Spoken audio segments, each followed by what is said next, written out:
most people look at a lion and go, regal, king of the jungle, but man-eater. I think a lot of people think I'm dancing with death. Naturally, one's going to go, well, this guy's crazy and it's only a matter of time before he gets eaten.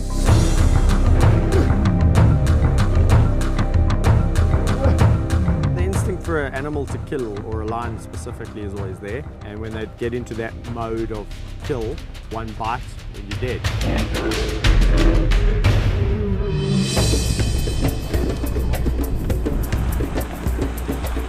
You won't find a lion roaming the wilds of Australia. And you'll never find anyone like this man. In truth, there's no other animal that will humble you quicker than a lion. If the late Steve Irwin had a kindred spirit, it would be Kevin Richardson.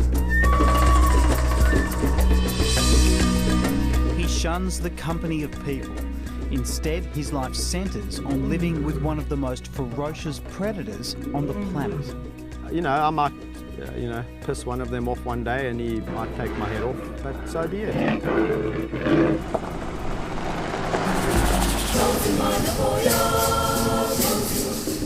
To understand Kevin's obsession, I've travelled thousands of kilometres to southern Africa. You get adventurers in the world, man, pioneers, explorers. Without them, without those people in the world would still be, such a small little place. Christopher Columbus and all these adventurers, people must have thought they were completely loony in their time. Loony as it may sound, we're heading straight into lion territory. You get some of the prides are really grumpy and will eat you pretty quickly, but it's only a matter of time before one of them comes and investigates you, and the rest could be history. You don't get nervous? No. No, but I think if I was getting nervous, then, after this period of time, I think I should be sitting myself down and saying, well, what are you actually doing here? Kevin is preparing to walk freely among a pride of lions with no cage and no protection. You always got to observe who looks like they're grumpy, who looks like they're affable, before you just go in there guns blazing.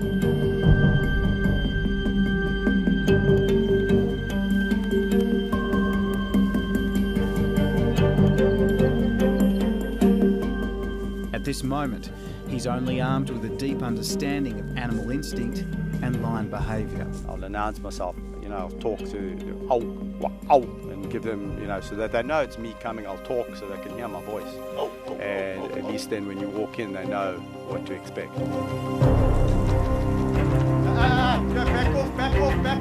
Back away.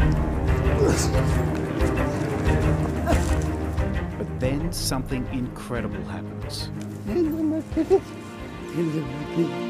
Come on, where's our pig lion sandwich? This is a love story like no other. This feared predator, this lion, this killer, this man-eater, has the ability to show such love.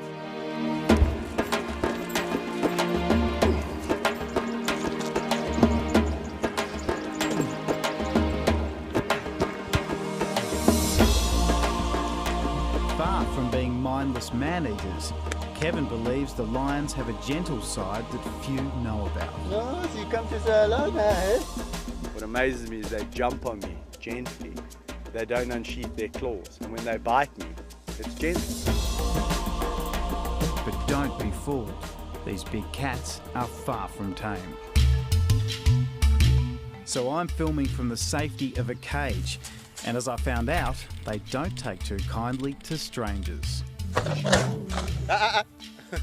Suji. Anyone else would run 1,000,000 miles from these cats. When you walk up to them, what do you see?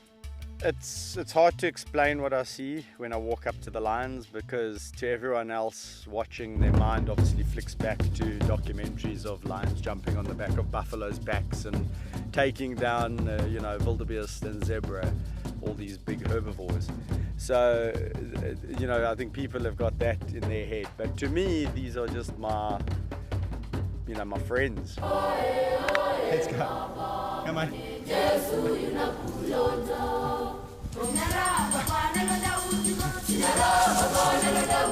I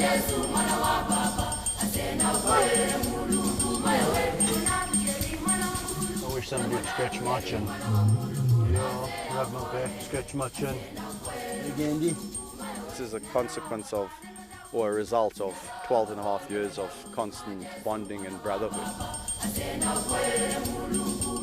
Kevin's first contact with lions was while volunteering at a South African wildlife park. There he met two cubs that captured his heart. And he won theirs. Hey, no, that. Greedy guts. I've met these two lions, I fell in love with them. There was almost like this bond, became almost a brother, an honorary brother. I began to realize that, you can't just look at all predators out there and say, well, that's how a lion behaves. They're characters, and that's what I wanted to get to know. I didn't wake up one morning thinking I was going to go and save the big cats of Africa. It was more of a progression. Today he owns an 1,800-acre game reserve where 4 lion families run wild. Before I knew it, there was 9, then there was 15, then there's 25. Now I'm sitting with 39. But across Africa, their numbers are plunging.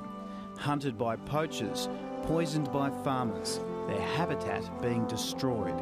They don't get relocated, they just get shot. Well, lion numbers have dropped by a staggering amount from around about, who knows, but it's around about 300,000 about 15, 20 years ago, down to about 20, 23,000 to this day, which is horrific, which means if it continues to decline on that, at that rate in another 10 to 15 years, goodbye to lions. That's why Kevin is prepared to put his life on the line to raise awareness of their desperate plight. If they didn't know you, do you think they might eat you? The lions, for sure. What do you think they see you as? No, these lions definitely see me as more than just a human acting, or being an honorary pride member. But then on another occasion, you sit there and you realize that they do see you as something different, but they've just accepted you into their clique. So if anyone else had to come here and try and do this, it's, they're not really part of this group.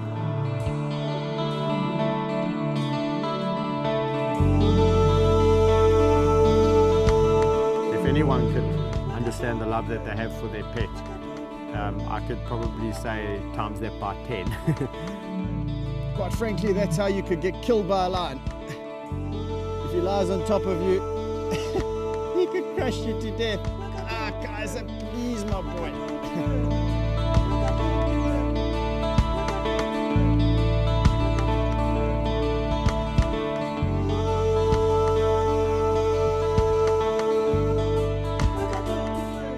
I'll swim with the lions in the river, walk with them in the open areas amongst the game. So yeah, I'll do most things that people would do with their pet dog, with the lions.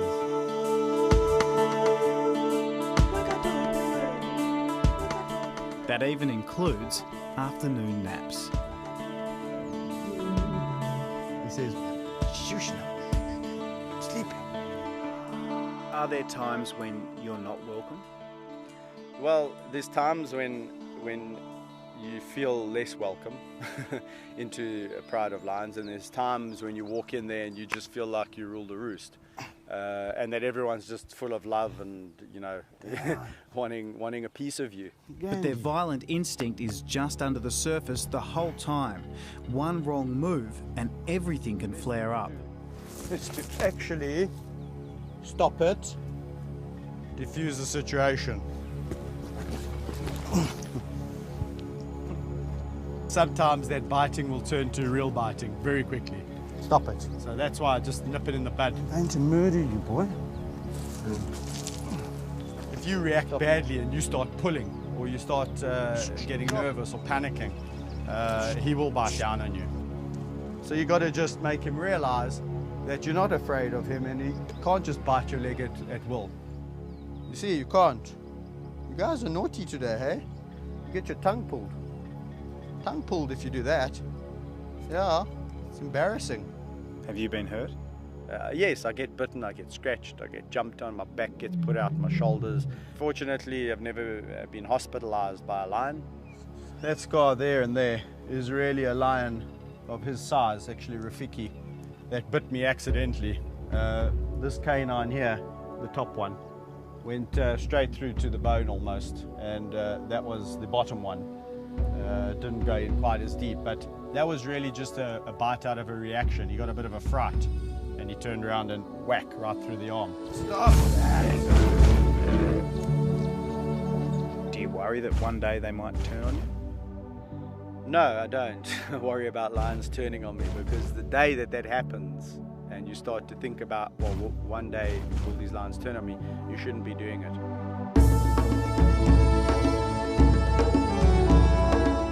Don't have any regrets. I live a no regrets policy in my life, so I'll probably do it all the same again if I was brought back down to earth again, given a second chance. I like living life, not just existing life. So, you know, for me, I'm truly living when I'm with the lions.